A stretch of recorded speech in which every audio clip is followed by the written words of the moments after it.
They said it was for my safety. That tiny black camera, tucked in the corner of my bedroom ceiling, stared at me like a quiet witness. I smiled and nodded when they explained, but deep down I felt something else. Not protection.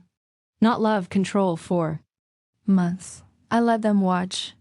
They did not know that I was watching too. You see, they thought I was weak. They thought I had forgotten who I was. But I had not. And when the truth came out, when they found out what I truly owned and who I truly was, the looks on their faces told me everything. This is not a story about revenge. This is a story about remembering. About reclaiming. And if you have ever felt underestimated, if you have ever been told you are too old, too soft, or too slow, then you are exactly who I want to talk to. Before we begin, take a deep breath. Tell me where you are listening from. And if this story touches your heart, please follow along, because tomorrow I have saved something truly special just for you. I used to believe my life was simple. Not perfect, but peaceful. I had my routines, morning tea by the window, a walk through the garden, a crossword puzzle, a warm lunch, and quiet evenings with a book, or sometimes just silence. After my husband passed, the days felt slower. He used to fill the space with his stories, his laughter, even his quiet breathing while he read the newspaper. I missed all of it. Still, I managed, I adjusted. I found a kind of rhythm in being alone. My children would call. Sometimes they visited. Not as often as I wished, but I understood they had jobs, lives, responsibilities. I told myself I should not be a burden. I told myself that this was what aging with grace looked like. I had 3 children. Michael, the eldest, was always serious. A layer, organized, precise. He liked control and structure. I suppose he got that from his father. Anna, my middle child, was the emotional one. She cried easily, loved deeply, and worried constantly. She always wanted to make sure everyone was comfortable, even if it meant hiding her own discomfort. And Emily, the youngest, was the bold one, independent, always moving, always busy. I often felt like she had one foot out the door before she even stepped in. They were good children. I raised them with love, with care, with everything I had. But as time passed, something began to shift. It started small. Michael would ask if I had taken my vitamins. Anna began double-checking the expiration dates in my fridge. Emily once asked if I remembered the name of her dog. Her tone was light, but her eyes were searching. I tried not to let it bother me. I laughed with them. I said, "Of course I remember." And I did, but behind their questions I felt a growing wall. A sense that they were watching me not as a mother, but as something else, something fragile. Still, I carried on. I cleaned my home. I cooked for myself. I remembered birthdays. I paid my bills. I even fixed the leaky faucet in the kitchen one morning before breakfast. I knew who I was. Or at least I thought I did. Then one day, Michael brought it up. He sat at the dining table with a folder in his hand. Anna stood beside the refrigerator, avoiding my eyes. Emily scrolled on her phone, pretending not to listen. "Mom," Michael began, "we have been talking, just among us." I looked at him, my hands resting on the warm ceramic mug in front of me. He continued, "We think it might be a good idea to install a small camera in your bedroom, for safety." Just in case something happens. My heart did not race. My face did not move. I only asked, "What kind of something?" Anna stepped forward, her voice soft, like a fall. "Or if you feel dizzy, we would be able to check in. You live alone, Mom." I nodded slowly. They were calm. They were prepared. They had discussed this without me. "I see," I said. Emily Finally looked up. "It is just one camera. You will not even notice it." But I would. I noticed everything that night. After they left, I sat on the edge of my bed and stared at the ceiling. I did not cry. I did not speak. I simply listened to the silence that no longer felt like mine. My home was changing. My world was changing. And I did not know yet what that meant, but I knew something had started. And deep in my chest, behind the quiet acceptance and polite smiles, I could feel something waiting, something strong, something patient, something they had forgotten about. Me, I was their mother, not a machine, not a child. And not a helpless old woman. I pulled the covers up around me and turned off the light. The darkness held me like an old friend. And in that stillness, I whispered to myself, "They think I am not watching, but I am." The camera was installed on a quiet Thursday afternoon. Michael brought a technician with him. A young man in a navy polo shirt who smiled politely and said, "This will only take a few minutes, ma'am." I offered him tea. He declined. Anna stood near the hallway, twisting her hands.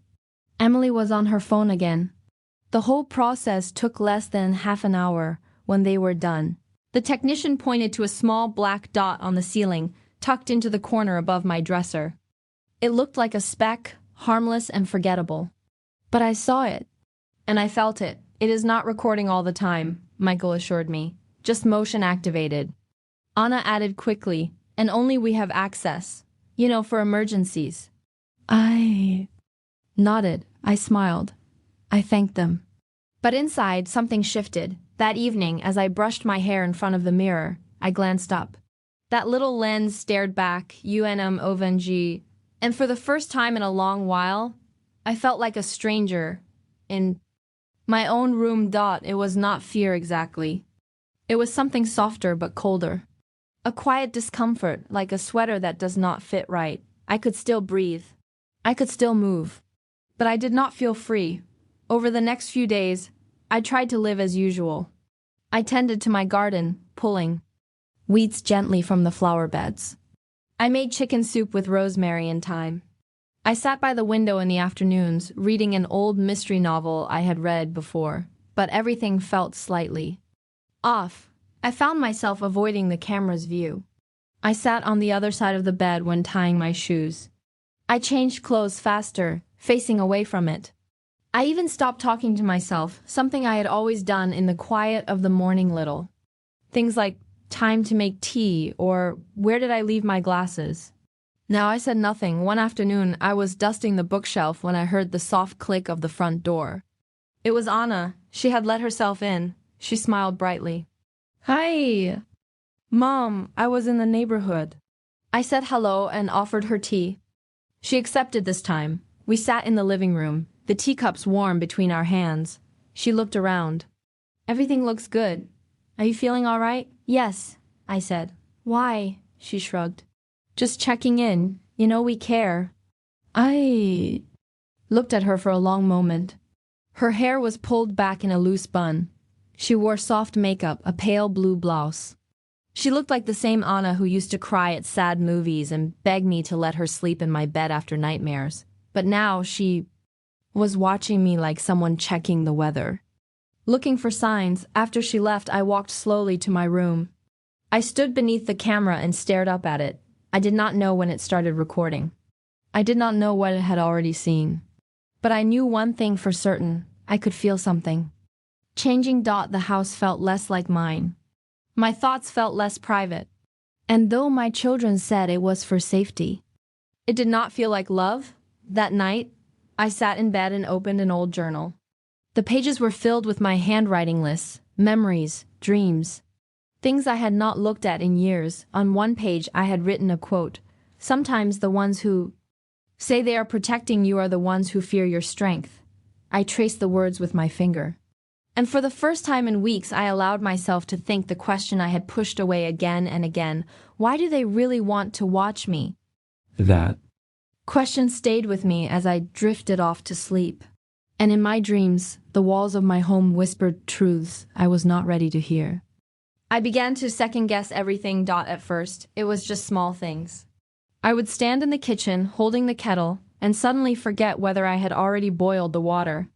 I would walk into the living room and wonder why I had come there.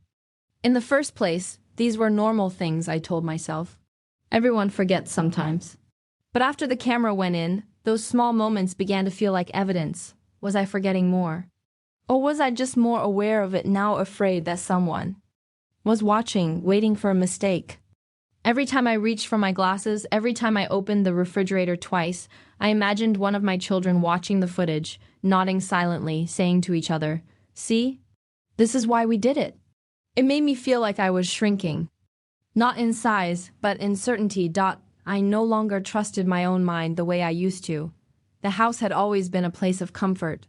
I had raised 3 children here. I had painted these walls, planted those roses, cooked 1,000 meals in that kitchen, but now the warmth felt thinner. It was not fear. It was not even anger yet. It was confusion. One morning, I stood in front of my wardrobe trying to choose a blouse. A blue one I loved, soft cotton, slightly faded from years of wear. I picked it up, then paused. Would they think I wore the same things too often? Would they think I had forgotten to do laundry? I dropped the blouse and chose another, newer one. And as I buttoned it up, I caught my own eyes in the mirror. That was when the question returned, quiet, but sharp. Who was I dressing for now? That evening, Emily called. "Hey, Mom," she said. "Just checking in. How are you feeling?" "I am fine," I said.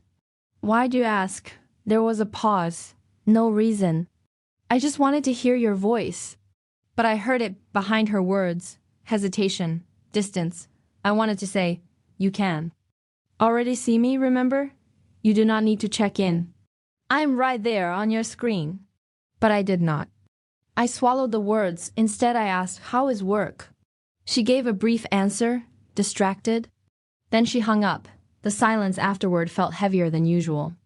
I walked to the hallway, looked around the home I had lived in for over 30 years, and asked myself again, why do I feel so alone now, when I'm surrounded by the attention of my own children? That night I made tea. The steam rose softly, curling in the air like breath. I held the cup with both hands, sat by the window, and watched the street outside. There were no answers in the streetlights, just the soft glow of quiet lives continuing. I remembered when I used to tell the children bedtime stories. They would gather on the couch in their pajamas, and I would make up tales about talking birds or magical gardens. They used to hang on my every word. Now, they barely listened when I spoke. They were polite, yes, but distracted, preoccupied, as if waiting for me to slip up. I felt like I was standing in the middle of a road where all the signs had changed, and no one had told me. And I could not help but ask myself, what if they were right? What if I was not seeing things clearly anymore? The doubt settled in me like fog, thick, quiet, hard to push through. I tried to hold on to the parts of me I recognized. The strong parts, the steady parts. But the confusion, the constant second-guessing made everything feel uncertain. Still, something inside me refused to give up. Even in my confusion, there was a spark. A voice that whispered, "You are not lost. You are being watched, but you are also watching. And soon the truth will show itself." I leaned back in my chair and closed my eyes. The warmth of the tea lingered in my hands. And somewhere behind the confusion I felt a shift, small, but real. Michael came by again on a Tuesday afternoon. I was folding towels in the laundry room when I heard the sound of his car pulling into the driveway. He did not call in advance.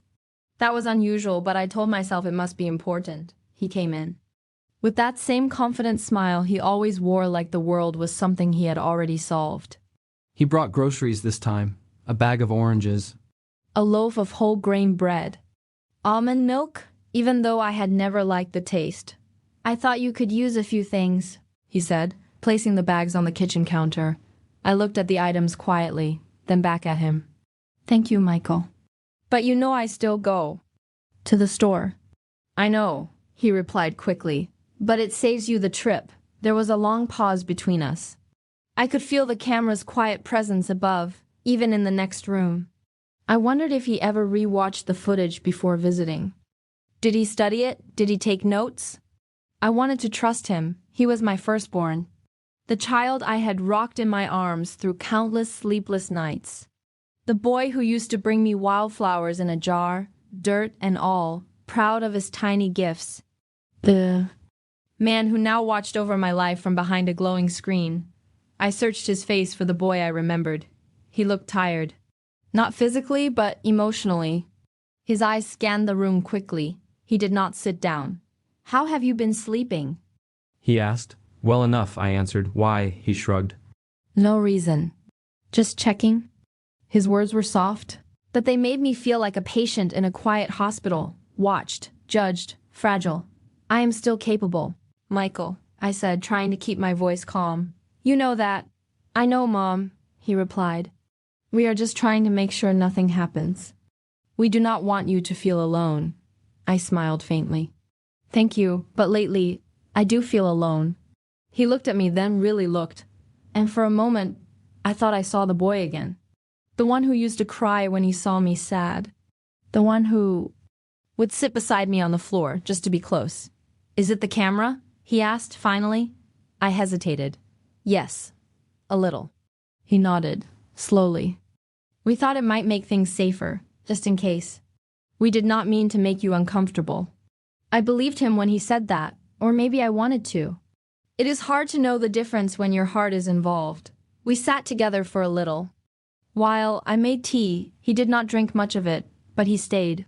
That was something. He told me about work. His boss, the long hours. I listened. I offered small advice, careful not to sound like I was lecturing. He smiled politely. His phone buzzed. Twice, but he ignored it. Then, just as suddenly, he stood up. I should get going, he said. I have a call soon. He hugged me quickly and left the groceries behind. I watched from the doorway as he walked to his car, got in, and drove away. No waved goodbye. Back inside, I looked at the oranges.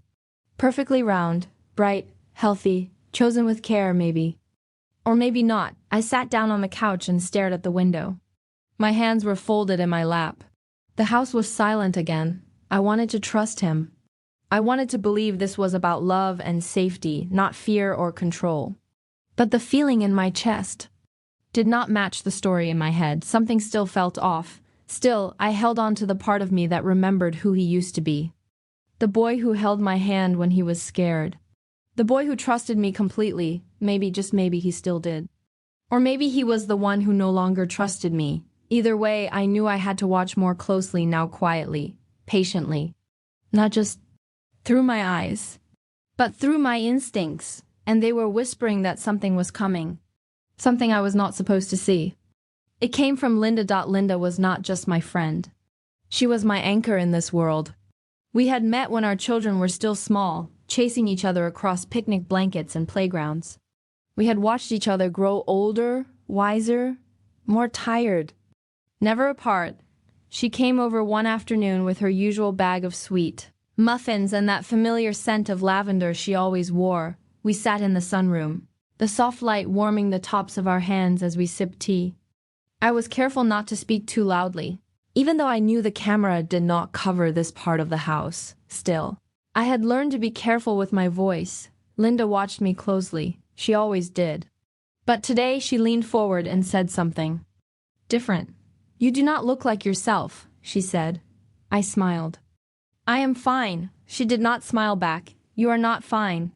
And you do not have to pretend with me.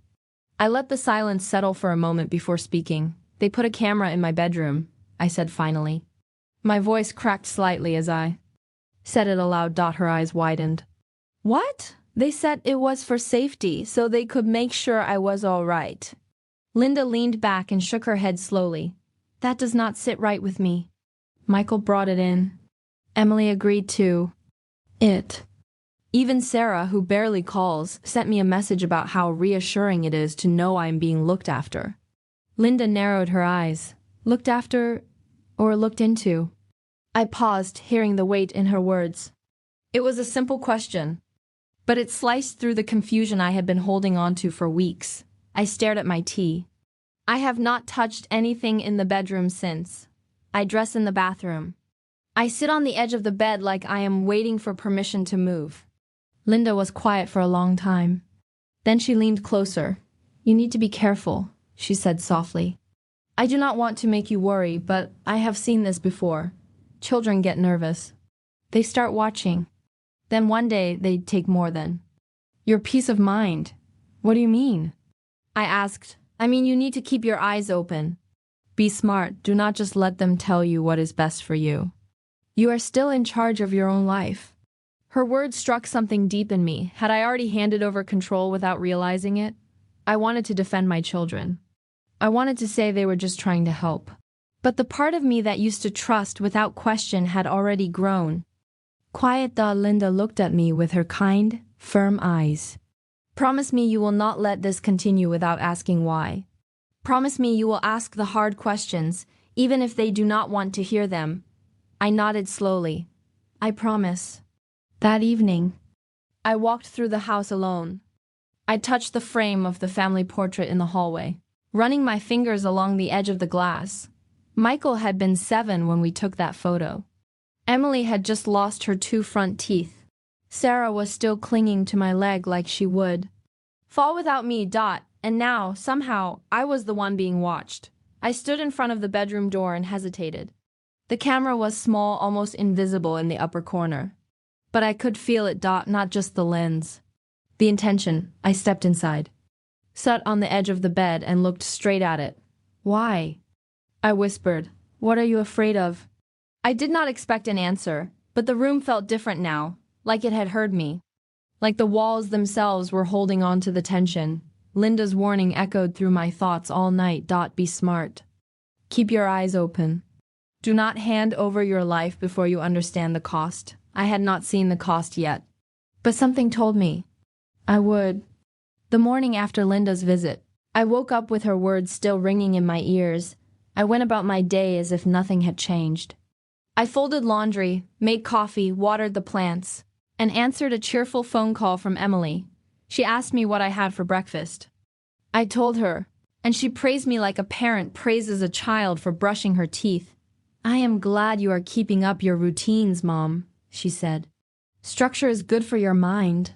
I nodded, even though she could not see me. Yes, thank you, Emily. She reminded me to take my vitamins, then quickly hung up, saying she had a meeting. It felt more like a checklist than a conversation, and I was just another task to complete. After that, I opened the curtains and let the light in. The room looked so normal. My quilt was neatly folded at the foot of the bed. My books were stacked on the knitstand. Everything was calm. And yet, it was not. The camera was there watching. I tried not to look at it. I tried not to let it control me. I even laughed a little when I realized I was holding in a sneeze because I did not want to look weak on screen. How strange. I thought, too, feel like a guest in your own life, but I told myself it would pass. I told myself to be grateful. I made a list of things to keep my mind busy. Small things: dust the shelves, bake a pie, reorganize the linen closet. Tasks that kept my hands full and my heart quiet. I called it self-care. But it was really self-denial. Linda's warning returned like a whisper each time I paused. Be smart. Keep your eyes open. But I pushed it away. They love me, I told myself. They are only trying to help. I must not let my imagination turn them into villains. I turned on the radio and hummed along to old songs. I avoided the camera's gaze when I walked through the room. I smiled at the lens sometimes, just in case they were watching, and then I started to perform. I laughed out loud when reading. I exaggerated my stretches when exercising. I even spoke aloud while cooking, pretending I was chatting with someone, so they would not worry I was lonely, but it was not real. It was all for the camera. And deep down I knew it. I was becoming a character in my own home. A pleasant version of myself. A safe version. At night, I left the hallway light on. Not for comfort, but to avoid walking in the dark where I might stumble and be judged for it. I stopped using the step stool in the kitchen. Not because I could not handle it, but because I knew they would worry if they saw it on the footage. Even my clothing changed. I no longer wore my old, soft robe in the evenings. It looked too worn, too concerning, maybe. So I chose something newer, something they would approve of. One night, I stood in front of the mirror and stared at myself for a long time. Who are you now? I asked quietly. I was still the same woman, but I had begun to hide myself, piece by piece. Word by word? Choice by choice. I told myself it was easier this way. If I just smiled, if I just agreed, then no one would worry. No one would ask questions. No one would try to take more. But deep down, I knew this was not peace. It was performance. It was survival. I had silenced my instincts. I had dressed them up and asked them to wait in the hallway, and they waited quiet, patient but never gone. Because even though I had tried to ignore it, something inside me knew the truth. This was not about care. This was not about love. This was about control. And sooner or later, control always asks for more. It was Michael who started to look at me differently. At first, I thought I was imagining it. He had always been the polite one, the responsible son, the one who fixed things when they broke and offered to mow the lawn without being asked. But now his eyes had changed. He visited once a week, usually on Saturdays. He would sit across from me in the living room, sipping tea with careful movements, like I might spill if he made a sudden move. This time he looked around the room for too long. His eyes moved slowly over the bookshelf, the side table, the framed photograph of his father and me.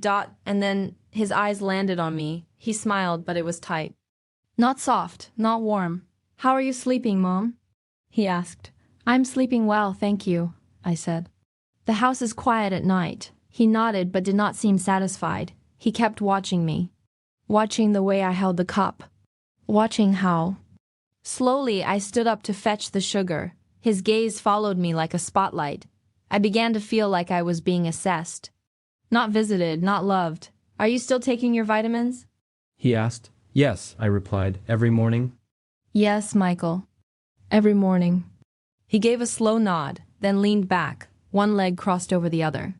He looked around again, then cleared his throat. "You know, the camera was Emily's idea," he said. I turned to him gently. "Yes, I know. She was just worried. We all were. And now that we can check in, it gives us peace of mind." I nodded. "I understand." But he still looked at me like I was not hearing him, like he wanted me to agree more deeply. Or maybe obey more willingly. I sat down again and smoothed the edge of my sweater. "Do you think I need watching, Michael?" He hesitated, his jaw tightened. Then he gave that same thin smile again. "It is not about needing, it is about being safe." The way he said safe made me uncomfortable. It sounded more like contained. We sat in silence for a few minutes. The ticking of the clock on the mantelpiece was the only sound. And even that felt loud. Then, softly I asked, "Do you not trust me anymore?" Michael blinked. Of course I do." But he looked away as he said it. That night, I reviewed the footage from the hidden camera. Yes, I had learned how. I had quietly asked a neighbor's grandson to show me how to access the recordings from my own phone. I told him. It was a school project about technology and privacy. He never questioned me. Now, I watched myself on the screen. I saw the way I moved. I saw the careful way I picked up my slippers, folded my blanket, brushed my hair. I looked like a stranger. Then I rewound to Michael's last visit. I watched the way he glanced toward the corner where the camera sat. I watched the way he sat. Straighter, spoke slower, measured every word. He knew I was being watched. But more importantly, he knew he was being watched too. And yet, his eyes still betrayed something else. Control. Worry. Calculation. I paused the screen and looked at his face. His brow was furrowed. His mouth was tight. It was not just concern. It was evaluation. Suddenly, I remembered a moment from years ago when Michael was still a teenager. He had wanted to borrow my car for the weekend. I had told him no. Not because I did not trust him, but because I needed it. He had looked at me with the same eyes then, not angry, not hurt. Just disappointed. Like I had made the wrong choice. That same look was in his eyes now. But this time it was not about a car. It was about me. How I lived. How I moved. How I aged. And maybe how much longer I would be able to say no at all. I turned off the video and sat in silence. It was not just the way Michael looked at me. It was the way I was beginning to look at myself through his eyes, and I did not like what I saw. It took me 3 days to gather the courage, 3 days of pacing, of talking to myself under my breath. Of rehearsing the words like lines in a play. "Michael, can I ask you something? Michael, I need to know the truth. Michael, why are you watching me?" But when the moment came, I did not ask any of those questions. He arrived on a rainy afternoon. The kind of day when the sky feels heavy and everything outside looks like it is holding its breath. I made coffee, the way he liked it, 2 sugars, no cream, and sat down across from him with a small plate of biscuits. We talked about the weather, as if the tension between us was not already thick.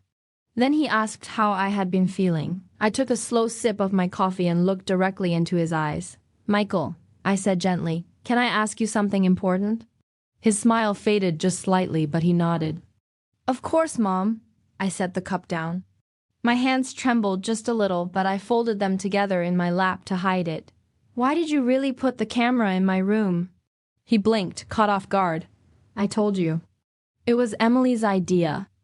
She thought it might help us." "No," I said more firmly. "Do not tell me what Emily thought. Tell me what you think." "Why did you agree? Why did you let it stay?" He looked away. His fingers tapped lightly against his cup. Then he gave a short sigh. "I was worried," he said.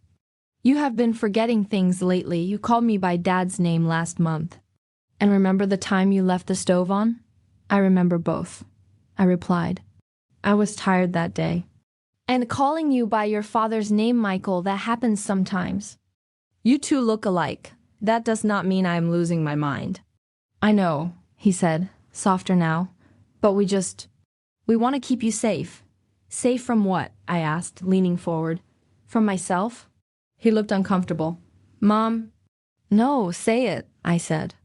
"Say what you are thinking. Because I need to hear the truth from you, not the version that sounds polite." Michael's shoulders dropped. He finally looked at me without pretending. "We are afraid, Mom. Afraid that something might happen to you when we are not here. Afraid that you might fall, or get confused, or forget something important. And you think a camera solves that?" "No," he admitted. "But it helps us sleep at night." I took a long breath. My heart ached at his words. Not because they were cruel, but because they were honest. "And still, they hurt. Did you ever think to ask me how it makes me feel?" I said quietly. "To be watched like that?" He looked down at his hands. "We thought you might say no." "I would have," I said. "Because I deserve the right to say no." He looked back at me then, and for the first time, he looked like a little boy again. The boy who used to ask me to check under his bed for monsters. The boy who used to hold my hand when crossing the street. "I am sorry," he said. "We should have talked to you first." I nodded. "Yes, you should have." There was silence between us for a moment. Then I added, "I know I am getting older. I know I forget things now and then, but I'm not helpless. And I am not ready to be managed like a project." He nodded slowly. "I hear you, but do you believe me?" I asked. He paused. "I want to." It was not the answer I hoped for, but it was honest. And I had asked for honesty. I reached across the table and touched his hand. "Then let us start there." He squeezed my fingers gently. And for a moment I believed we could still find our way back to trust. But later that night, when I checked the footage again, I saw the way he glanced at the camera before leaving. He thought I was not looking. But I was. That night, I could not sleep. I laid in bed, eyes wide open, staring at the ceiling fan spinning slowly above me. The soft hum it made used to soothe me.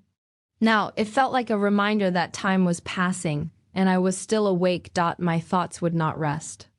I kept replaying Michael's face in my mind, how he looked away before answering, how his fingers twitched slightly when I asked him for the truth, and most of all, how he glanced at the camera on his way out. That look stayed with me. It was not guilt.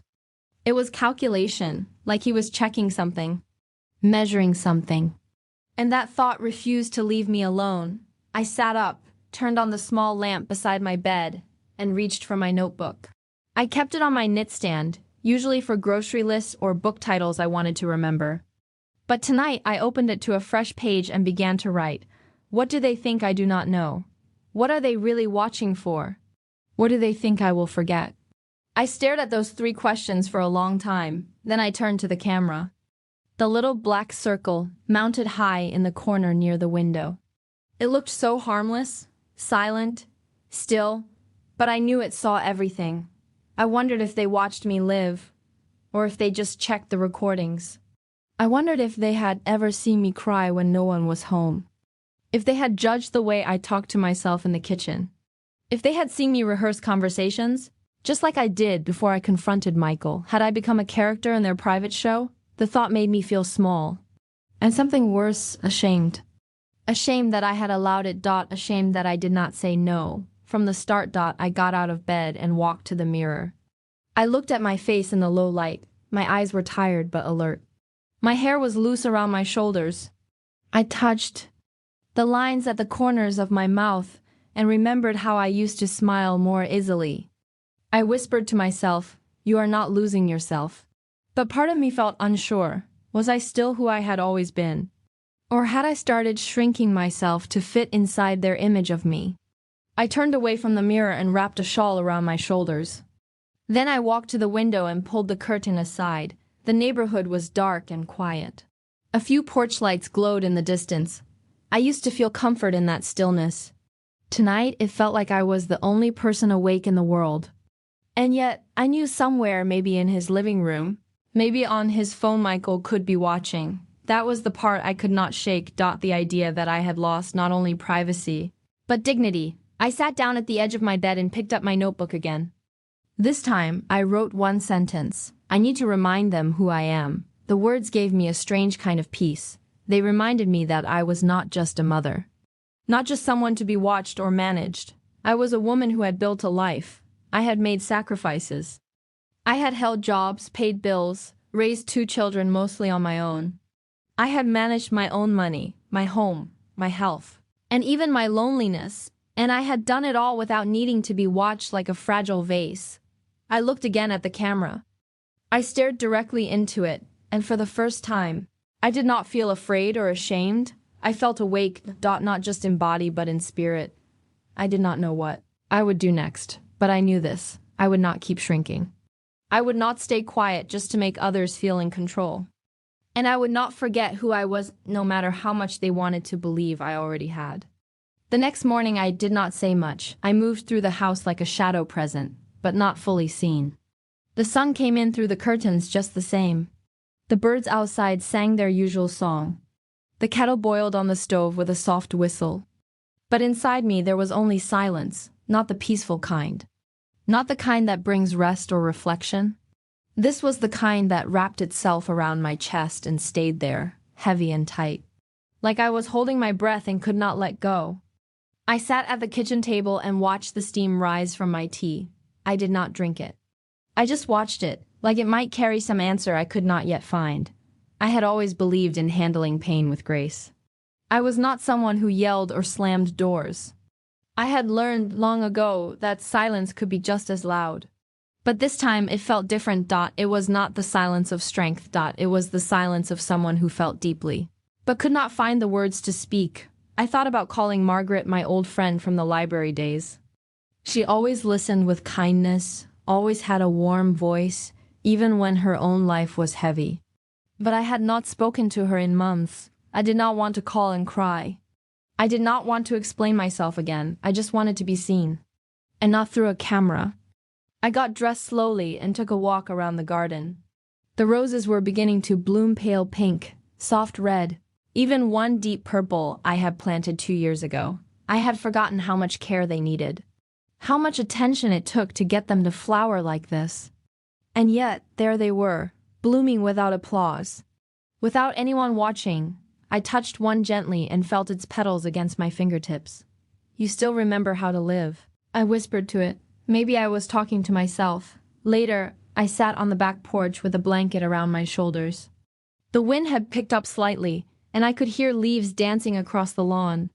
I closed my eyes and let the wind touch my face. I remembered times when my children were young, running across that same lawn, laughing until their cheeks turned red, begging me to come outside and push them on the swing. Back then, they trusted me completely. Back then, they looked up at me like I was made of light. What had changed? Was it age? Was it fear? Was it just the way time moved, stealing small pieces of closeness until only duty remained? A tear rolled down my cheek. I did not wipe it away. I let it fall quietly, because sometimes pain does not need to be hidden. Sometimes it just needs to be heard, even if only by the wind or the flowers, or the quiet beating of your own heart. That evening, I made dinner but barely touched my plate. I left the dishes in the sink. I sat by the window and watched the sky turn from gold to blue to black. And I thought about the camera again. It had not moved, not blinked, not made a sound. But I knew it was there, watching, recording, storing. Every small moment, as if I were no longer trusted to live without proof of my own safety. I whispered into the air, "I'm still here, I'm still me." No one answered, but it felt right to say it out loud. Just before bed, I looked at an old photo on my dresser. It was one of the few I kept out. Me, Michael, and Emily taken at the beach years ago. My arms were around them, their faces close to mine, their smiles full of life. They had trusted me then, and I had trusted myself that night. I fell asleep with that photo beside me. Not for comfort, but as a reminder, because even in the quietest pain, there is still a part of me that remembers. A part of me that endures, a part of me that will never let go. I waited for Sunday to come. It had always been the day Michael visited. Every week, like clockwork, he would knock on the door at 10 in the morning, smile like everything was fine, and step inside with his usual bag of groceries or some minor errand excuse. But this Sunday, I was not interested in small talk. I wanted answers. I sat in the armchair near the fireplace, dressed in a dark green sweater I had not worn in years. I looked calm on the outside, but my hands would not stop moving. I folded a tissue, then unfolded it. Again and again. At exactly 10, I heard the car pull in. I did not get up. I heard the keys, the door opening, his footsteps. "Good morning." "Mom," he called out lightly. "I brought you some apples and those crackers you like." I did not respond immediately. I waited until he came into the room. When he saw me, he paused. Just for a second. I caught it. His eyes glanced at the camera, then back at me. I smiled softly. "Sit down, Michael," I said. He hesitated. "Sure. Everything all right?" "I'm not sure yet," I answered. "That is why we are going to talk." He sat down across from me, placing the grocery bag on the floor. His posture was straight, his hands folded neatly on his lap. But I noticed how he tapped his thumb against his fingers. A nervous habit he had since he was a teenager. I took a breath. "I want to ask you something. And I want the truth, not the polite version. Not the version you think I want to hear." He nodded, slowly. "All right. Why did you put the camera in my room?" His face shifted. Just slightly. His mouth opened, then closed, then opened. "Again, we wanted to make sure you were safe," he said. "It is only there to check in case I fall, or forget where I am, or wander off in the middle of the night." I interrupted gently. He looked away. I leaned forward. "Michael, do you think I am losing my mind?" "No, Mom, he began. "Then say it clearly," I said. "Say the real reason." He took a deep breath. "You have been quieter. Forgetful sometimes. You did not remember Emily's birthday last month." "I did remember it," I said. Voice steady. "I chose not to visit after the way she spoke to me the week before." He looked at me then. Surprised. I continued. "Do you know how many hours I spend alone thinking? Watching the walls? Hearing echoes of conversations I had with you and your sister? I am not losing my mind, Michael. I am noticing everything." He looked ashamed now. He dropped his gaze to the floor. "I did not know," he whispered. "No," I said. "You did not ask." The room fell quiet. "I watched you through that camera," I said after a long pause. "Not every day, but enough." He looked up again, startled. "Yes, I figured out how to use it." "And I watched the way you spoke to Emily. I watched the way you laughed when she made jokes about me not remembering where I kept the tea. You said nothing." He looked hurt, but he did not deny it. I continued, "And that is what hurts most. Not the camera, not even the lie about it being for my safety. What hurts is knowing that you no longer trust me to live. You only trust me to exist." I let those words sit between us. He rubbed his face with both hands. I did not realize it had come to that, he said quietly. "I just thought we were trying to help." "I do not want help that watches me," I said. "I want help that believes in me." He nodded slowly. "You are right." I stood up, walked to the window, looked out at the garden blooming just beyond the glass. "When the time comes," I said, "when I truly need your care, I will tell you. But I will not be monitored like a patient in a hospital before that day." He did not respond. "But I felt the weight of what had been said settle around us. This was not over. But it had finally begun. The truth was out. and I needed that. That night, I could not sleep. Even after the conversation with Michael, even after speaking the truth that had lived in my chest for weeks, I still felt unrest. There was something else underneath, not anger anymore. Not fear. It was understanding, but understanding can be just as painful as confusion. Because once you see things clearly, you cannot unsee them. The veil has lifted, and what remains is the truth in full color. I lay awake in bed and stared at the ceiling, letting my thoughts rise and settle, one after another. I thought about the camera again, still quietly mounted in the corner of the room. It no longer frightened me. It no longer made me feel small. It just reminded me that I had given my children the impression that I was weak. And now, I finally understood why. I had taught them to worry about me. Not intentionally, not with words, but through years of small silences, through the way I let them make decisions for me, through the way I accepted their control slowly. Over time, thinking it was love, they had watched me get older and quieter. And instead of asking why, they simply filled the space with fear. Fear that I could not care for myself.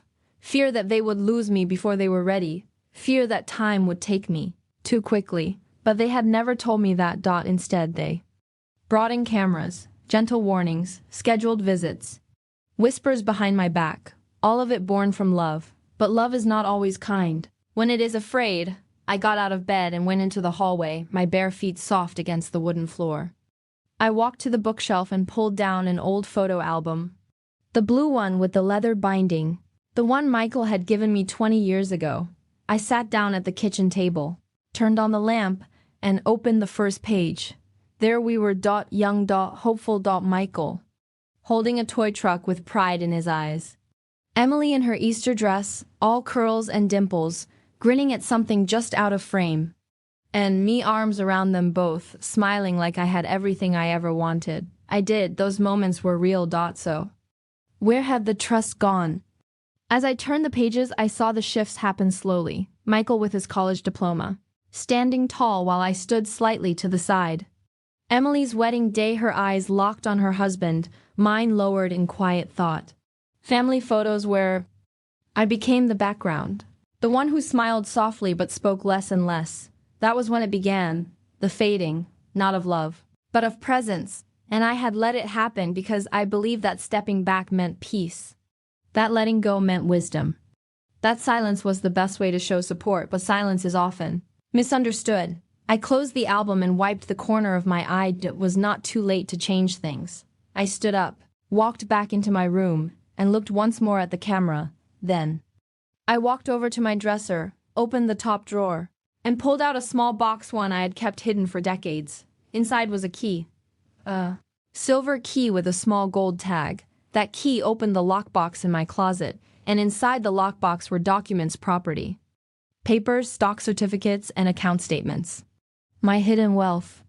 My quiet independence. The things I had never told my children about, not out of spite, but because I had never felt the need. Until now. I looked down at the key in my hand, and I finally understood. It was not just their fear that had caused the distance. It was my secrecy. My silence. My failure to remind them that I was not just their mother, I was still a whole person.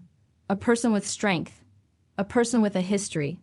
A person with more than they could imagine. That night I placed the key on my nightstand, and I whispered, "It is time. Time to be seen. Time to show them who I really am." I woke up the next morning with a kind of stillness in my chest that I had not felt in years. Not peace. Not yet, but purpose. There is something strange that happens when you stop pretending to be invisible. The world does not immediately cheer for you. The people around you do not suddenly understand. But something inside you shifts. You begin to take up space again. Quietly, gently, but firmly, I walked to the mirror, looked at my face, and for once I did not flinch. I saw the lines. Near my mouth, the softness around my eyes, the silver strands in my hair. I touched my cheek and said softly, "You are still here." Then I turned and walked to the closet. I opened the box that held my records and papers. Everything was organized, neatly kept. I had spent years making sure it would be easy to understand. If someone ever needed it. Now, I was the one who needed it. I took out the documents, property titles, investment summaries, and savings records. I placed them in a new folder, one with my name written clearly on the front. Then I got dressed, not in the soft sweater or the slippers I chose a coat I had not worn in over a decade.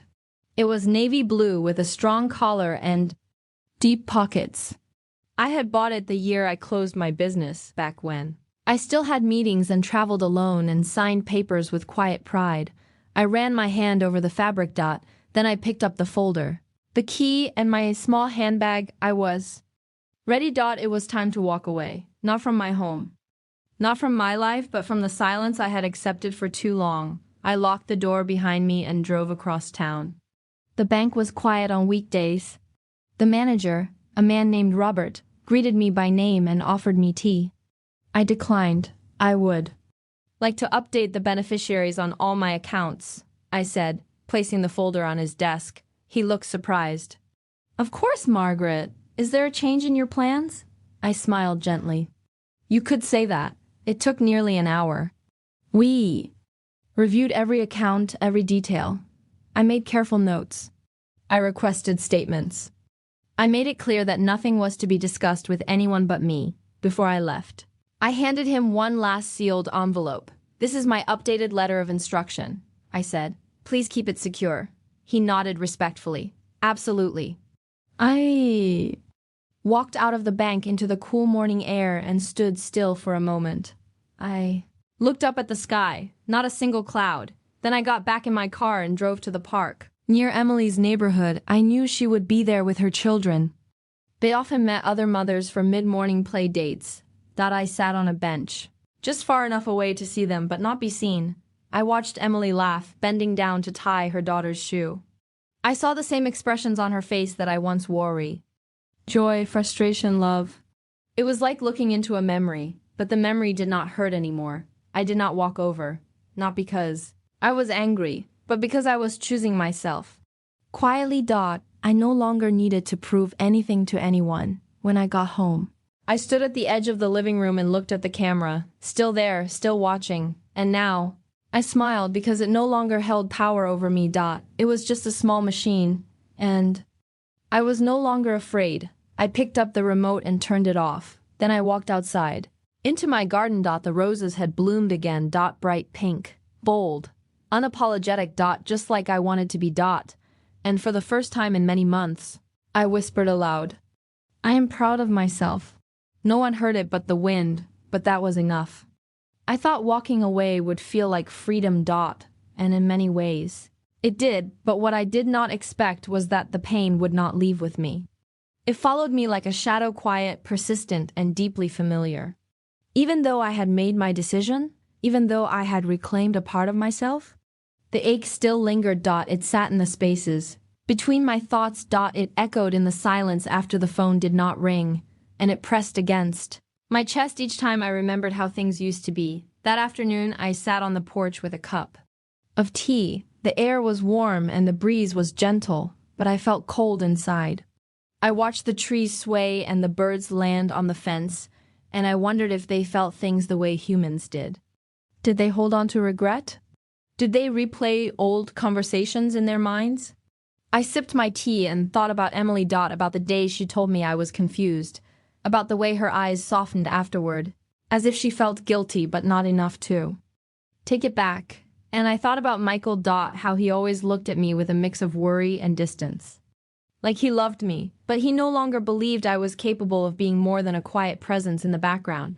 They were still my children, and I still loved them, but something between us had broken. I could feel it like a crack in a teacup. You could still drink from it, still hold it in your hands, but it would never be the same.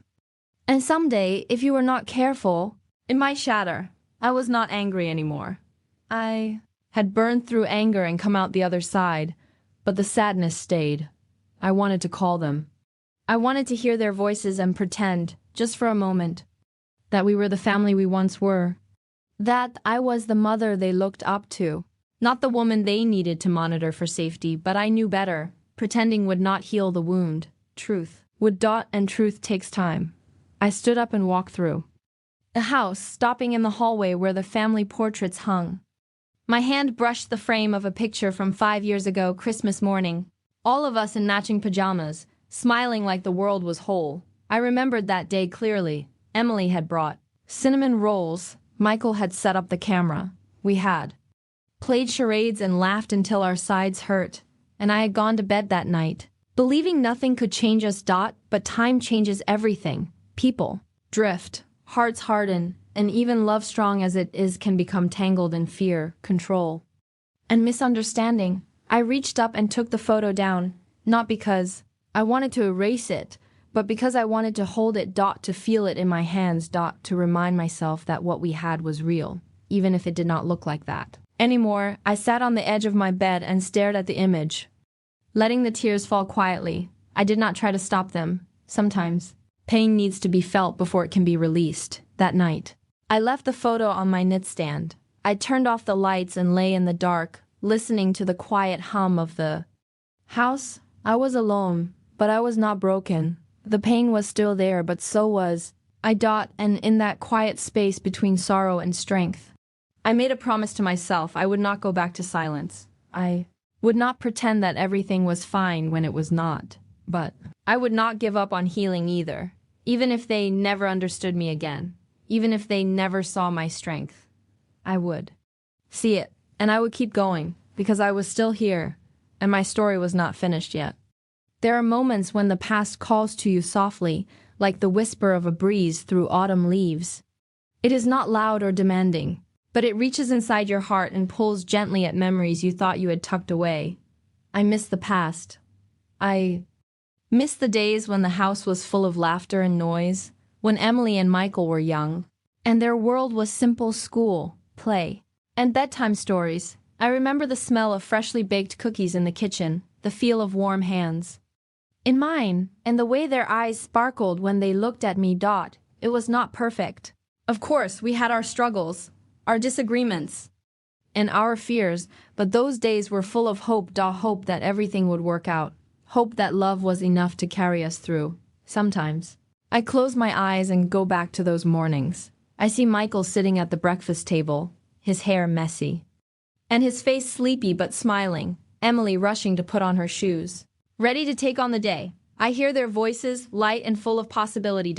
And for a moment, it feels like they are still here. That time has not moved on. But then I open my eyes, and the silence reminds me that things have changed, that they have moved on without me, and that I am standing still. It hurts more than I can say, because missing the past is not just about memories. It is about longing for what could have been, for the family I dreamed of but never fully had, for the love I gave that sometimes felt invisible. I want to talk to Emily and Michael. To tell them I am proud of them. To say I'm sorry for the times I was not enough. To ask if they remember the good moments, but I am afraid. Afraid that the wounds are too deep, that the distance between us is too wide, that they have already written me out of their story. So I hold on to the past in my own quiet way. I pull out old photo albums and trace the faces of my children with trembling fingers. I read letters I wrote but never sent. I listen to voice messages saved on my phone. Each one a small thread connecting me to a time when things felt whole. At night, I write in my journal. I write about the pain, the hope, and the memories. I write about the woman I was and the woman I want to become. Writing helps me breathe, helps me make sense of the storm inside. One evening, as the sun set behind the hills, I sat on the porch with my journal. The sky was painted with soft pinks and purples. I felt the weight of the years, but also the lightness of a new beginning. I wrote, I miss the past, but I will not be trapped by it. I will carry it with me, but I will also walk forward. It was not easy to say, but it was true, because healing is not forgetting. It is learning to live with the cracks and the scars. To find beauty in the broken pieces. I know the road ahead will have its challenges. There will be days when the past feels too heavy. When loneliness creeps in, when the silence is deafening, but I also know I am stronger than I realize. I have survived, I have loved, and I have not given up. For now, I hold on to hope. Hope that someday my children and I will find a new way, a way to heal. To forgive. To rebuild. Until then, I will keep walking one slow step at a time, one gentle breath after another, because I miss the past, but I also believe in the future. Sometimes, when the weight of silence becomes too heavy, we need someone to listen, not to judge, not to fix, but simply to hear us with an open heart. That is what happened when I called my friend. Claire. Claire had known me for over 20 years. We met when our children were still toddlers playing in the same park. Over time, our friendship grew into a safe place, a harbor from life's storms. That afternoon, I sat in my living room, the phone trembling slightly in my hand. I was nervous, vulnerable, but I needed to speak. When Claire answered, her voice was warm and steady. "Hello, dear, how are you?" I took a deep breath and let the words come slowly. "I am struggling," I said quietly. "I miss my children, I miss the family we were. But it feels like they do not see me anymore." There was a pause filled only with the soft sound of her breathing. Then she said, "I am here. Tell me everything." And so I did. I told her about the cameras they put in my room for safety, about how I discovered my hidden wealth, and how they reacted. About the confusion, the hurt, and the strange distance between us. As I spoke, I could feel a weight lifting. Claire did not interrupt or offer quick answers. She simply listened. When I finished, she said gently, "It sounds like you have been carrying this pain alone for too long." Sometimes people push us away because they are afraid. They do not know how to ask for help or how to show love.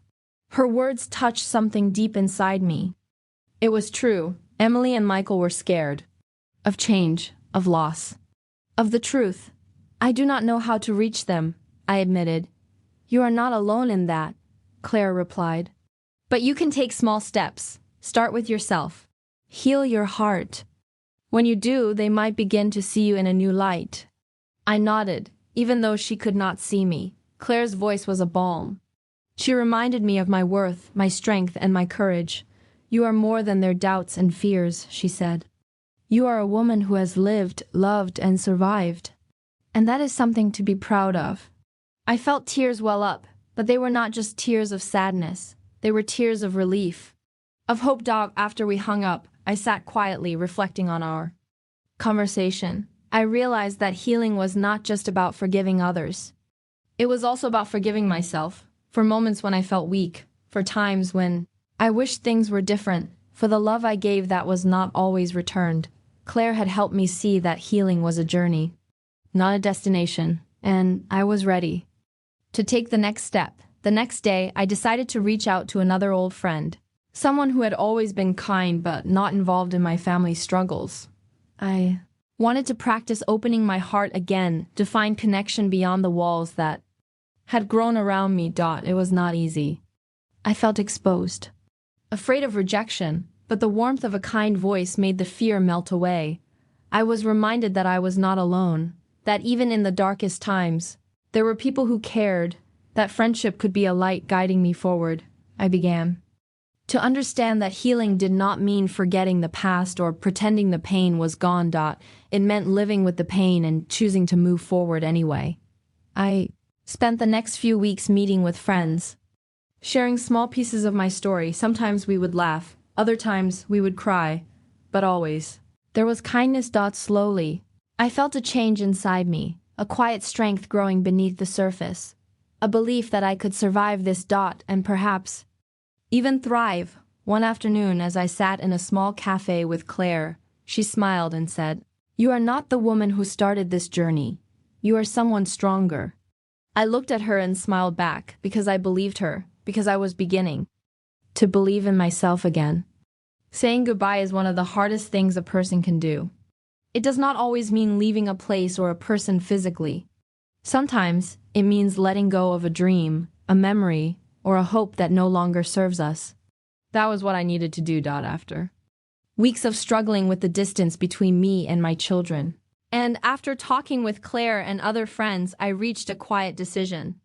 I needed to say goodbye, not to them as people, but to the version of our relationship I had held onto for so long. I sat down one evening, the room dimly lit by the soft glow of a lamp.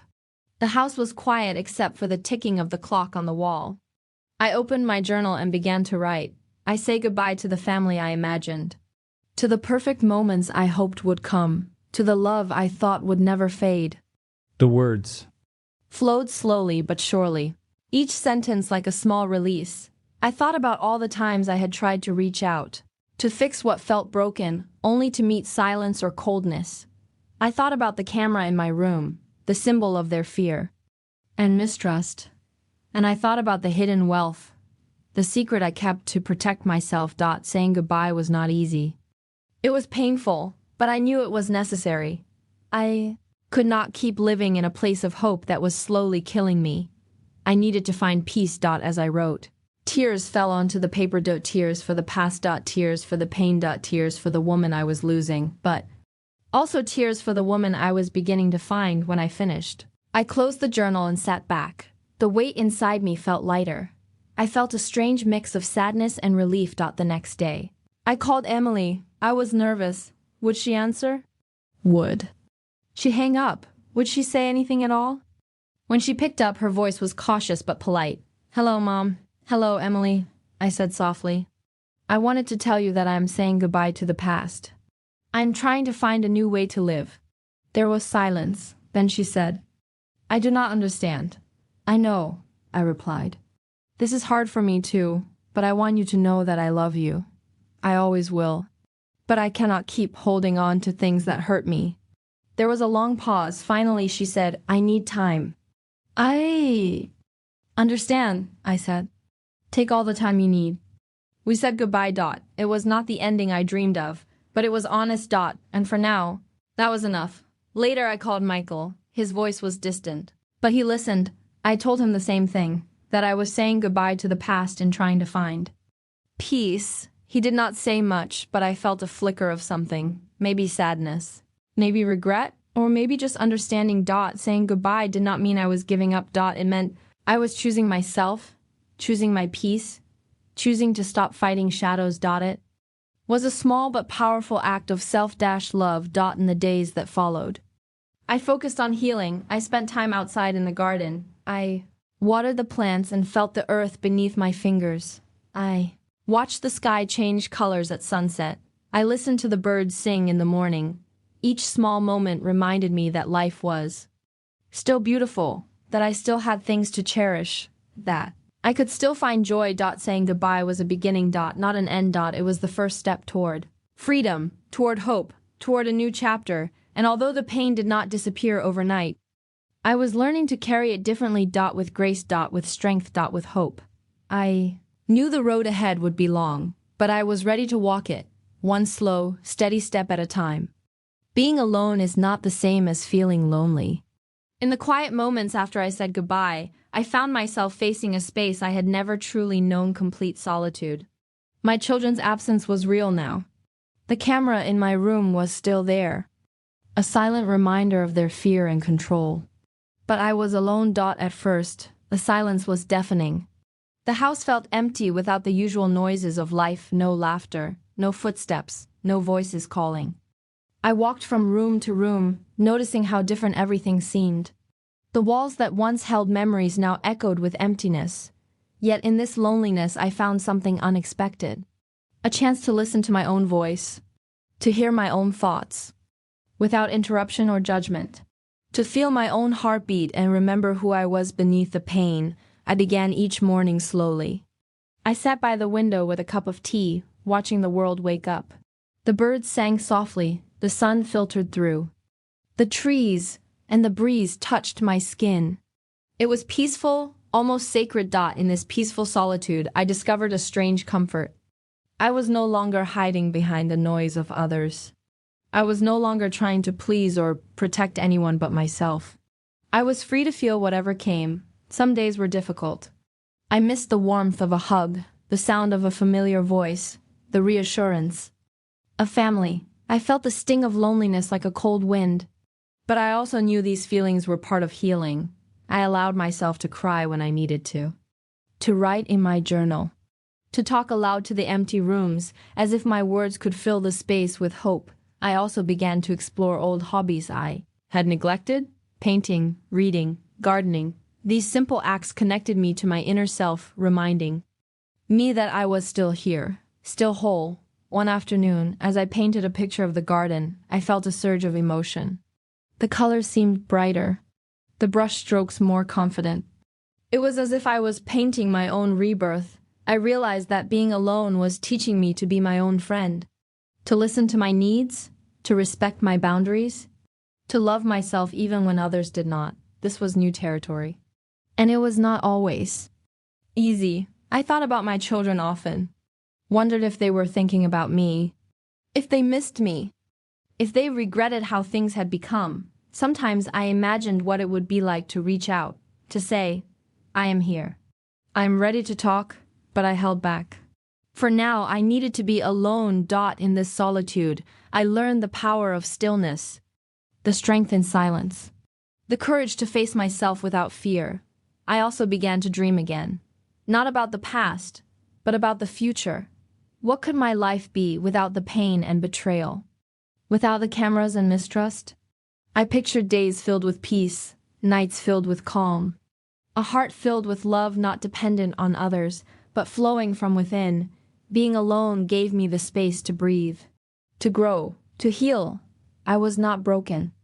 I was becoming whole, and that was the greatest gift of all. I am not the same woman I was before this journey began. The pain, the silence, and the solitude have changed me. Not in a way that breaks me, but in a way that shapes me into someone stronger, wiser, and more aware of her own value. When I look in the mirror now, I see more than just the lines on my face or the gray in my hair. I see a story, a history of survival and growth. A woman who has learned hard lessons and chosen to rise above them. It was not an easy transformation. It came slowly, like the dawn breaking after a long night. Some days were filled with doubt and sadness. Other days brought small victories and new hope. I began to understand that my worth does not depend on anyone's approval, not even my children's. Their reactions, their judgments, their actions do not define me. I define myself. This was a powerful realization. I found myself standing taller, speaking more clearly, and setting boundaries that protect my peace. I no longer felt the need to explain or justify my choices. I trusted my instincts and honored my feelings. One afternoon, I sat on the porch with a cup of tea. The breeze was gentle, and the sky a soft blue. I thought about the woman I was before the cameras, before the secrets, before the pain. She was different. She sought approval. She feared rejection. She hid her true self. But now, I'm someone who faces the world with honesty and courage.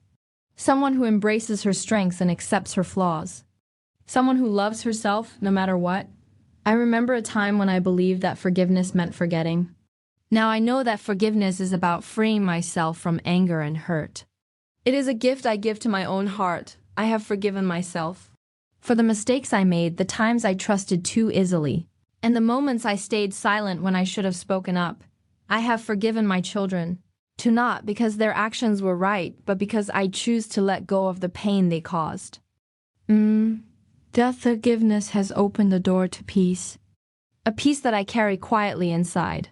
I also see the power in being vulnerable. Sharing my feelings and truth is not a sign of weakness, but of strength. It connects me to others and to myself. In these moments, I feel more alive than ever. I have learned to celebrate my own accomplishments, no matter how small.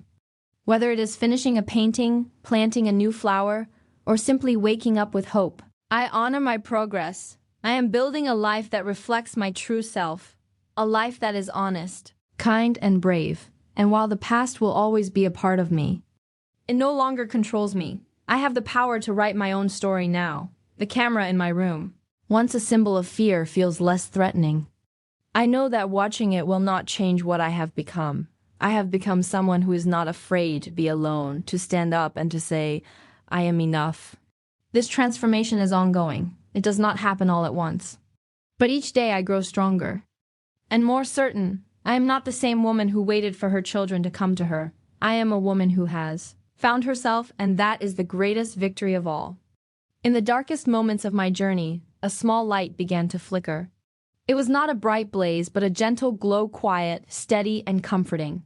This small light became a symbol of hope, a sign that healing was possible even when the road seemed endless. I remember the day I noticed it most clearly. The morning was gray and cold, and I had just finished another long night of restless thoughts. I was sitting by the window, watching the rain fall softly on the garden. Suddenly, a tiny bird landed on the branch outside. It was small and fragile, yet it sang with such clear, beautiful notes that it caught my full attention. The song lifted my spirits and reminded me of the strength hidden in delicate things. This little bird became my quiet companion for days. I watched it return each morning, its song greeting the dawn like a promise. I realized that, like the bird, I was still here, still singing my own song. Even if it was soft and slow. This small light inside me began to grow. It was a feeling of possibility. A sense that maybe, just maybe, the future held more than pain and loneliness. I started to look for small moments of joy. The smell of fresh coffee, the warmth of sunlight on my face, the softness of my cat curling beside me. These simple pleasures became anchors in my days. I also began to reach out to myself, first, and then to others. I wrote letters I never sent, spoke to my reflection with kindness, and allowed myself to hope again. One afternoon, I found a flyer for a local art class. I hesitated at first, but the small light inside me urged me forward. I signed up. At the class, I met people who were also searching for new beginnings. Their stories were different, but their hopes were the same. We shared laughter, brushes, and quiet moments of understanding. This experience reminded me that healing is not always solitary. Sometimes, it is found in connection. The small light within me was growing brighter still. It encouraged me to dream. Again, not about the past, but about what might come. I pictured a life where trust could be rebuilt, where love was honest and free. A life where I could walk without fear and speak without hesitation. Though the pain of betrayal still lingered, I was learning to carry it with grace, not as a weight, but as a part of my story. I knew the road ahead would have challenges. Old wounds do not heal overnight, but I was ready to face them. The small light was not just a symbol. It was a choice, a decision to keep moving forward, no matter what. That light has guided me through lonely nights and quiet days. It has reminded me that even the smallest hope can ignite a new beginning. I want you to remember this. No matter how dark things seem, there is always a small light inside you. It may flicker or hide, but it never goes out. Hold on to that light. Let it guide you through the storm, because it is the beginning of your own story of strength and healing. Starting over was not simple. It was a quiet decision I made deep inside, away from the noise of judgment and the shadows of the past. I realized that to truly move forward, I needed to begin again, not by forgetting what happened, but by choosing hope and growth. The days after that decision felt slow and delicate, like the first steps after a long rest. I changed my routines gently, making small acts of kindness toward myself. I allowed more light in my life, both outside and within. Each morning, I made a habit of sitting with a warm cup of tea. I watched the sun rise, feeling its warmth on my skin. It was a simple act, but it filled me with calm and hope. I began writing in a journal, pouring out my thoughts and feelings. Writing helped me sort through confusion and pain. It was like speaking to a trusted friend who listened without judgment. Self-care became a new word for me, not selfish, but necessary. I took walks in the park, noticing the colors of the leaves and the soft sounds of nature. I fed the birds and smiled at strangers. These small actions helped me reconnect with the world around me. I also set new boundaries with my children. It was difficult, but I realized I needed to protect my peace. I stopped answering their calls immediately when I felt hurt or upset. Instead, I gave myself time to breathe and respond with calm. This was not easy for someone who always put others first, but it was important. In this process, I rediscovered my passions. Painting, which I had abandoned for years, came back to life. I spent hours in my small studio, mixing colors and creating shapes that reflected my inner world. Painting was not about perfection. It was about freedom, expression, and healing. Slowly, I began to feel more confident. I reconnected with old friends and made new ones. I joined a book club where people shared stories and supported each other. These connections reminded me that I was not alone, even when I felt isolated. I also took time to reflect on my dreams. What did I want now? What made me happy? I realized that my happiness did not depend on anyone else's approval. It came from within. This was a powerful shift. One day I received a letter from my son. He wanted to meet and talk. I was cautious, but I felt ready. I agreed. That meeting was not easy. We spoke honestly about pain and mistakes. Tears were shed, but so were moments of understanding. It was the first step toward rebuilding trust. I learned that beginnings are not about forgetting the past. They are about accepting it and choosing to move forward with grace. I am beginning again, day by day, moment by moment. It is a journey filled with hope, courage, and love for myself, and I know that this new beginning is only the start of a better story. After I began my new journey, I thought the past was behind me. I was healing, growing stronger, and finding peace.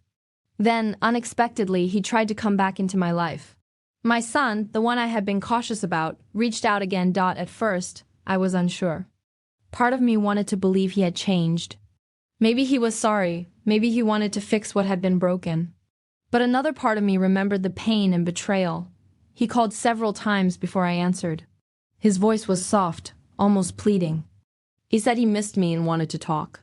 He promised he had learned from his mistakes. I felt torn.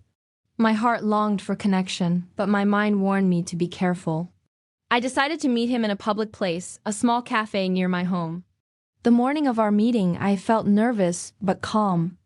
I dressed simply and took slow, deep breaths to steady my thoughts. When he arrived, his face showed signs of regret. He looked older, perhaps more humble.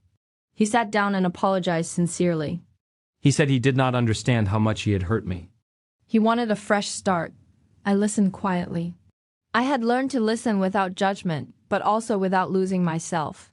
I asked questions about his feelings, his intentions, and how he planned to change. His answers were honest, but I noticed moments of hesitation.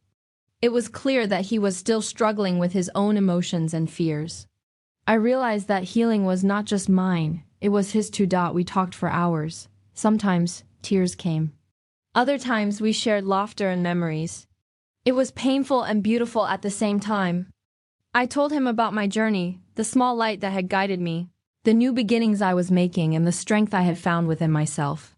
I wanted him to understand that I was not the same woman he had known before. I explained that trust was fragile and needed time to rebuild. I told him that actions spoke louder than words. He agreed. He promised to be patient and respectful. I could see that he truly wanted to make amends. After that meeting, I felt a mixture of hope and caution. I knew that forgiveness and trust would take time. I also knew that I had the power to choose what was best for me. In the days that followed, he respected my space. He sent thoughtful messages and checked in without pressure.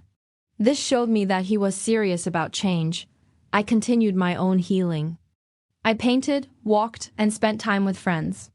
I held on to my small light and the new strength I had found. Sometimes I doubted myself. I wondered if I was being too soft or too hard. I talked with a close friend who reminded me that it was okay to feel confused. Healing is not a straight path. I learned to listen to my heart and my mind equally. I took time before making any decisions. One afternoon, I received a call from my daughter. She said she was sorry for how things had been and wanted to reconnect. This surprised me. I had not expected her to reach out. I told her that. I needed time but was open to talking in the future. These moments showed me that healing could happen in many ways. It was not just about one person or one event. It was about the choices we make every day. I realized that he trying to come back was part of the story, but not the whole story. The whole story was about me, my growth, my peace, and my courage. I was learning to trust myself again, and that was the most important trust of all. After he tried to come back, I realized that I was not the same woman I had been before. The pain, the betrayal, and the slow healing had changed me in ways I did not expect. I was different now. It was not just about what had happened between us. It was about how I saw myself, my worth, and my strength. I had grown in ways that only time and reflection could teach. One morning, as I looked in the mirror, I saw a woman who carried her scars with grace. There was a quiet power in my eyes that was not there before. It was not about being strong all the time, but about accepting my vulnerability and still moving forward. I remembered the nights of tears and confusion. I remembered the moments when I doubted everything. But now I felt a calm that came from knowing I could survive anything. I started to make new choices. I stopped seeking approval from others and began trusting my own judgment. I spoke up more, setting clear boundaries. I said no when I needed to and yes to things that made me happy. This new self-awareness was freeing but also scary. Old fears tried to sneak back, but I faced them with honesty. I asked myself difficult questions. What did I want from my relationships? What did I deserve? How would I protect my peace? The answers were clear. I deserved respect, love, and kindness, not only from others but from myself. I noticed how my relationships changed. People who once took advantage of my kindness began to step back. Others who truly cared stayed and supported me. I found joy in small moments, a warm cup of coffee, a good book, a walk in the park. These simple pleasures became anchors in my new life. Work also took on new meaning. I approached my tasks with renewed energy and purpose. I felt proud of what I accomplished, no longer doubting my abilities. One afternoon, I met with a group of women who shared similar stories. We talked about loss, healing, and growth. Their courage inspired me, and I realized I was part of a larger community of strong, resilient women. I also forgave myself for past mistakes. I understood that growth came from learning, not perfection. With this new perspective, I faced my son. Again, our conversations became more honest and respectful. I listened without judgment, and I shared my feelings openly. He noticed the change too. He said I seemed more confident and calm. I told him it was because I was choosing to love myself first. Sometimes I still felt sadness and anger. Those feelings were part of my story, and I did not try to hide them. But I did not let them control me anymore. I was different now because I had learned to embrace all parts of myself, the good and the painful. This transformation was not easy, but it was worth it. I knew that my journey was far from over. There would be challenges ahead, but I was ready to face them with courage and hope. I was no longer defined by my past or by others' opinions. I was defined by my choices, my values, and my heart, and that made all the difference. There came a moment in my life when I realized I had to choose myself. After everything I had been through, the pain, the betrayal, the healing, I understood that the most important choice I could make was to put my own well-being first. For many years I had tried to please everyone around me. I had sacrificed my happiness to keep peace in the family. I had hidden my feelings and ignored my needs. But now I saw that this was not the path to true peace. Choosing myself meant saying no to the things that hurt me. It meant setting clear boundaries with those who did not respect me. It meant being honest with myself about what I wanted and deserved. At first, this choice felt strange and even selfish.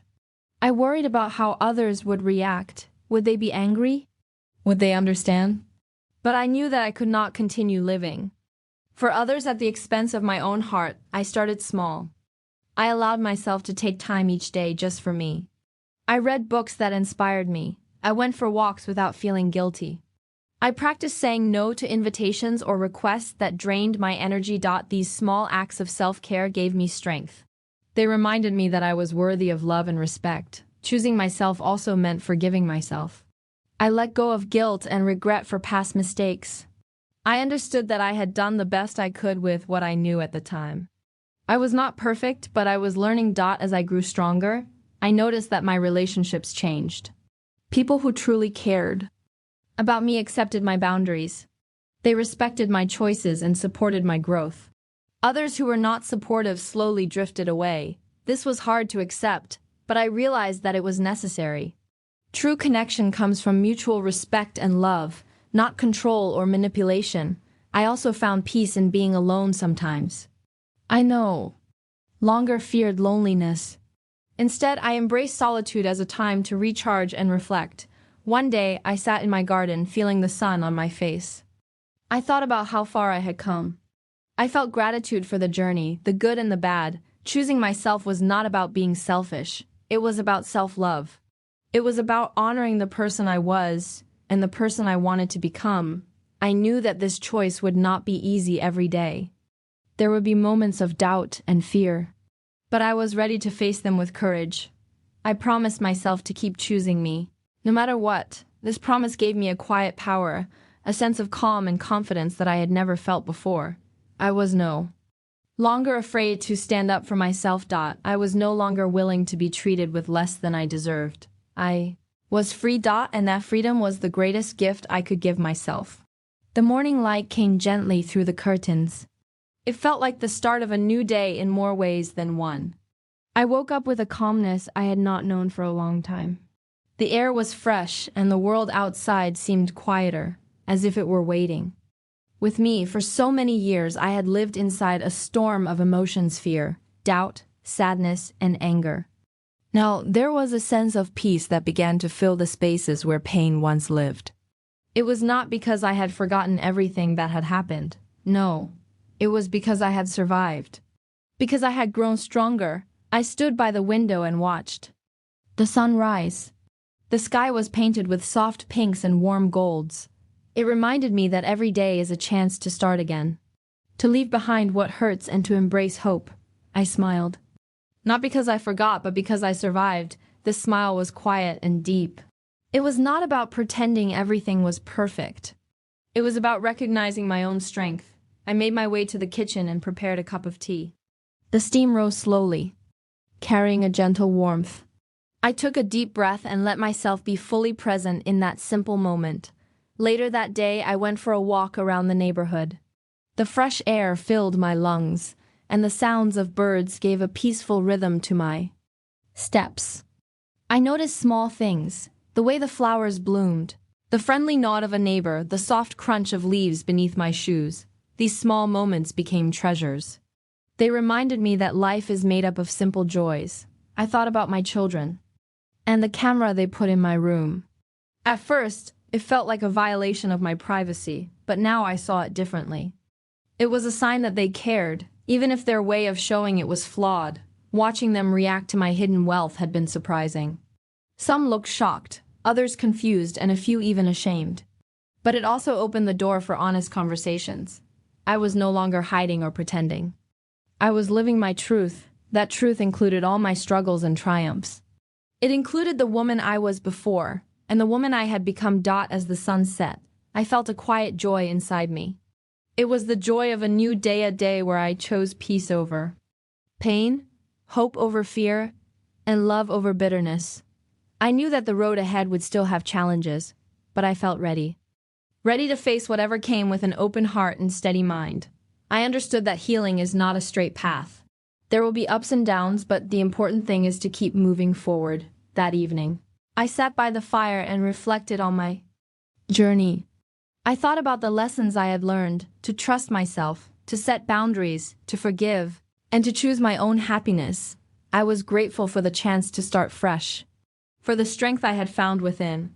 I whispered to myself, "This is a new day," and I meant it.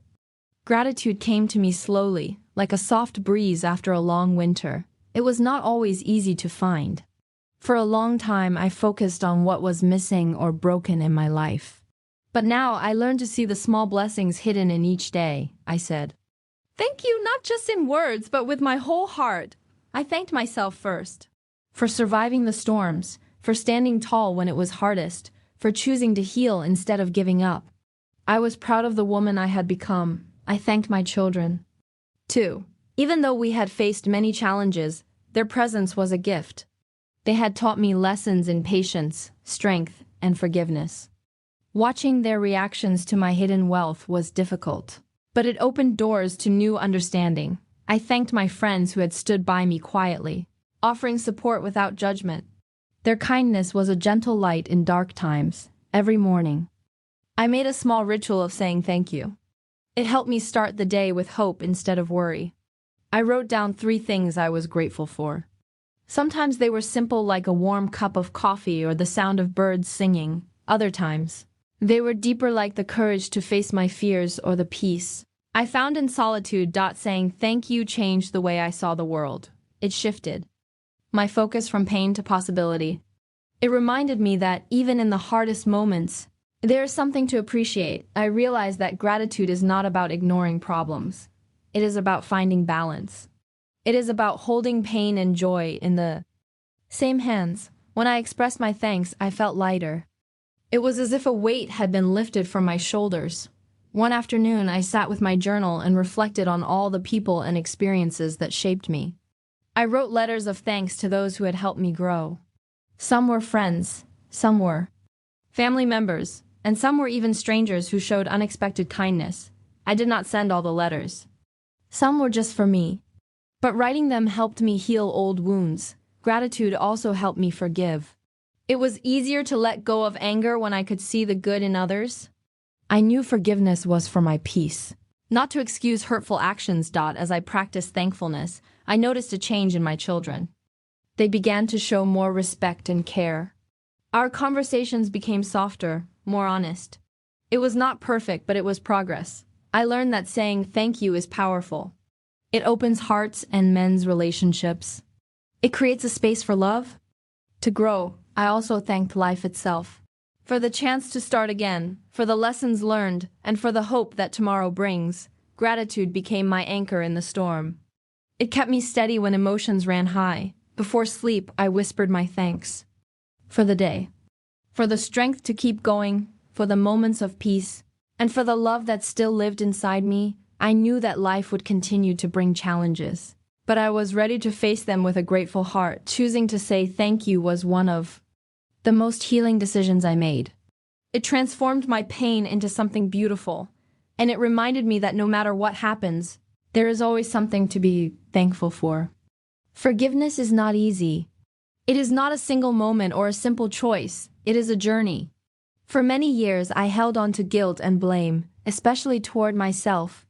I thought I had failed as a mother, as a woman, and as a person.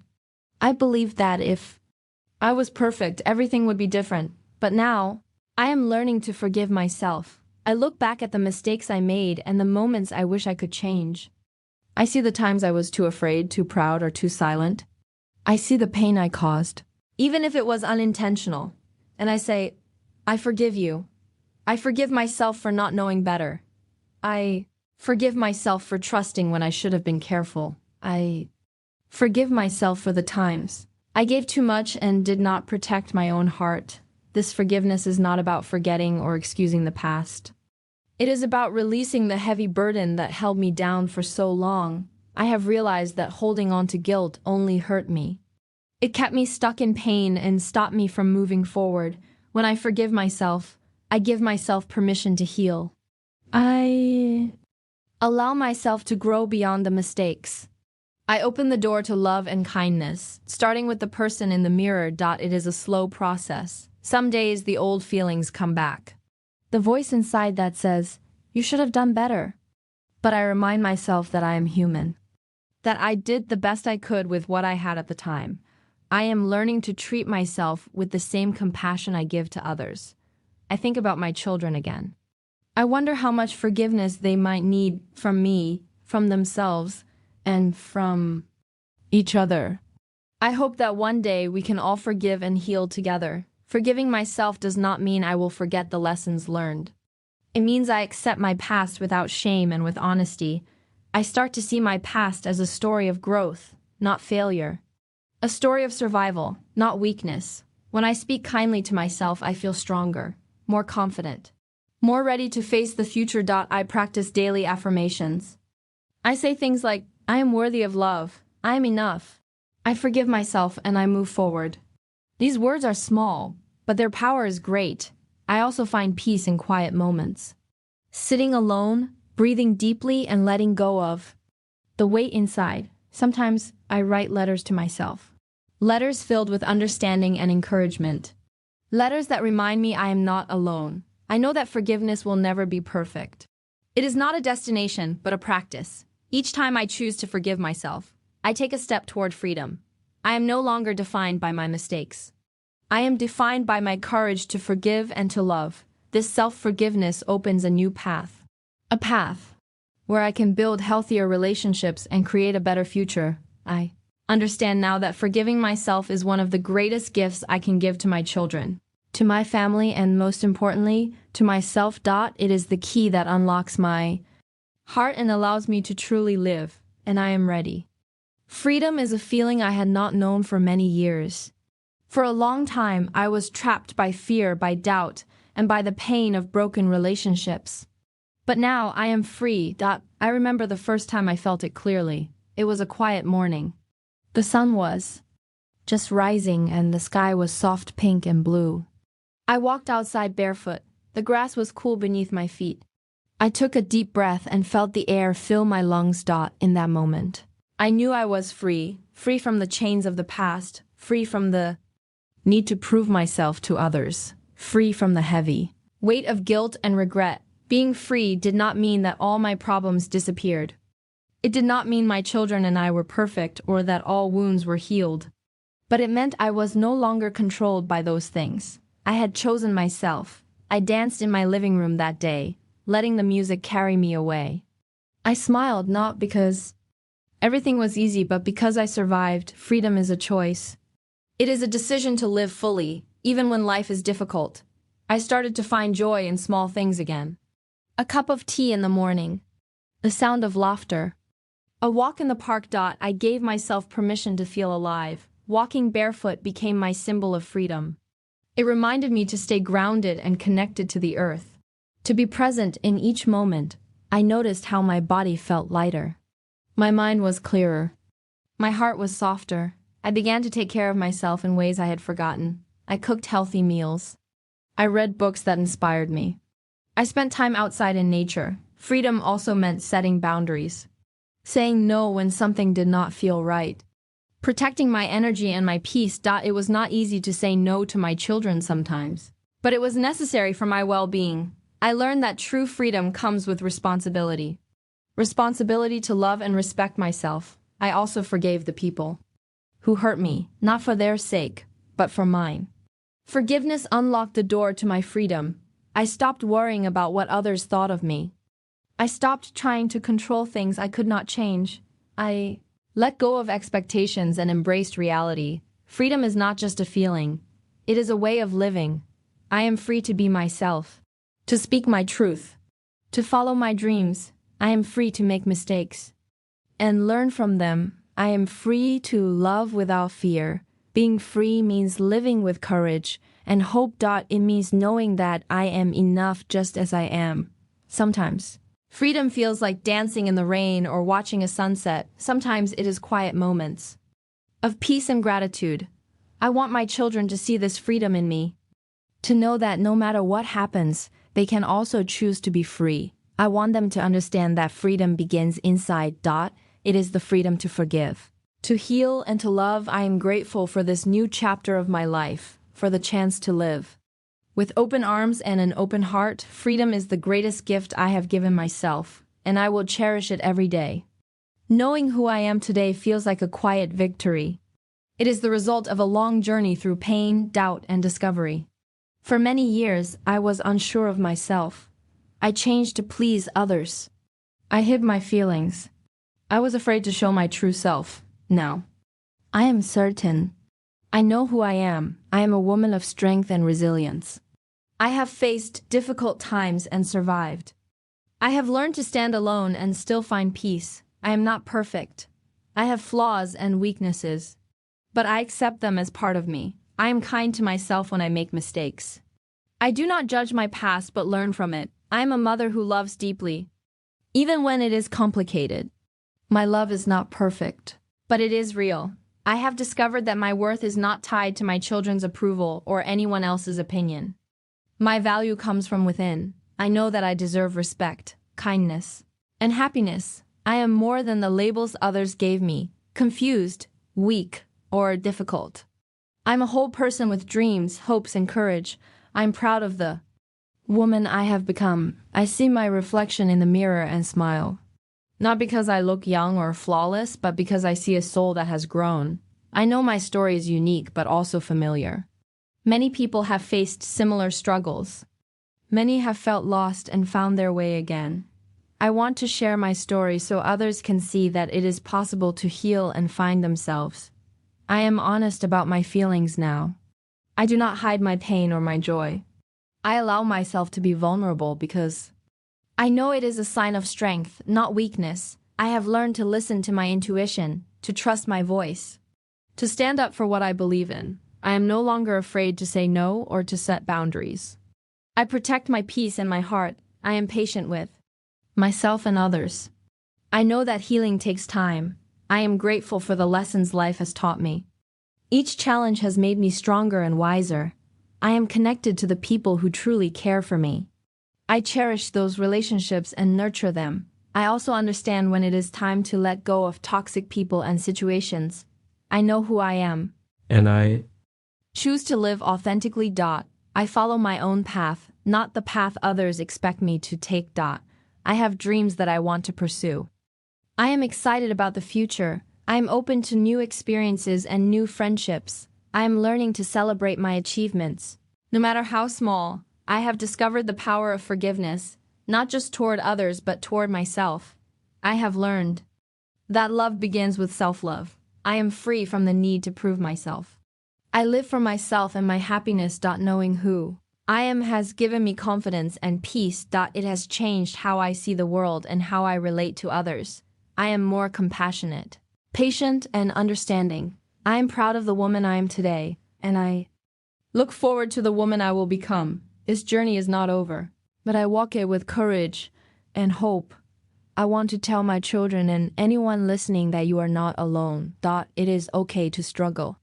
It is okay to feel lost, but never give up on finding yourself. You are worthy. You are enough. And one day you will look in the mirror and say with certainty, I know who I am. Before I close this story, I want to speak directly to you, the listener. This journey I have shared with you is not just mine. It belongs to many people who have faced pain, betrayal, confusion, and hope. Life is complicated. Families are complicated. Love can be both beautiful and painful. I have learned that the hardest challenges often teach the greatest lessons. My message to you is simple, but powerful. Never lose hope in yourself. Even when those closest to you doubt you or hurt you, remember that your value does not depend on their approval. You are worthy of love, respect, and happiness. Do not be afraid to set boundaries. Protect your heart and your peace. It is okay to say no. It is okay to walk away from what harms you. Trust your instincts. Listen to your inner voice. It will guide you through dark times and help you find light. Healing is a slow process. Be patient with yourself. Allow yourself to feel pain, sadness, and anger. These emotions are part of being human, but do not stay stuck in them. Let yourself grow. Forgiveness is a gift you give yourself. It does not mean forgetting or excusing hurt, but freeing your heart from bitterness. Choose freedom. Choose peace. You have the power to rebuild your life and find joy again. I found my strength in unexpected places. Sometimes in quiet moments alone, sometimes in a kind word from a friend, sometimes in the courage to face the truth. Your strength is already inside you, waiting to be discovered. Do not be afraid to ask for help. You're not alone. Reach out to those who care. Share your story. Stories connect us. They heal us. Through telling my story, I have found courage and hope. I hope that my words give you the same. Remember, your past does not define your future. You can create a new chapter. One filled with love, respect, and happiness. Choose to believe in yourself. You deserve to live fully and freely. If you are feeling lost or afraid, take a deep breath. One step at a time, you can move forward. Celebrate your progress. No matter how small. Be gentle with yourself. Life is a journey, not a race. Cherish the moments of peace and joy. Surround yourself with people who lift you up. Go of those who bring you down. You are stronger than you think. You are enough.